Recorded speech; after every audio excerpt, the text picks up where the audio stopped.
300 वर्ष महाराष्ट्र पारतंत्र्याच्या अंधकारात चाचपडत होता. वर्षातल्या 12ही अमावस्यांनी जणू गरारा घातला होता. महाराष्ट्राची भूमी घोड्यांच्या टापांखाली वेदनांनी कणत होती. सह्याद्रीच्या कडेकपाऱ्या, सिंधू सागराच्या लाटा आणि संत सज्जनांचे टाळ मृदुंग नियतीच्या गाभाऱ्यातील अदृश्य शिवशक्तीला आवाहन करीत होते.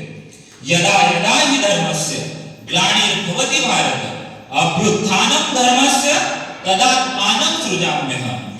यद् यद् विभूतिमत्सत्त्वं श्रीर्मधुरदीप्तमेव वा तत्तदेवावगच्छत्वं मम तेजोंश संभवम्. आणि भीमाशंकराच्या लाटा आणि नाणे घाटाच्या पोटात किल्ले शिवनेरीवर उषःकाल झाला. शिवरायांचा जन्म झाला. पुत्र झाला जिजाऊ साहेबांना, पुत्र झाला शहाजी राजांना, पुत्र झाला सह्याद्रीला, पुत्र झाला महाराष्ट्राला, पुत्र झाला भारतवर्षाला.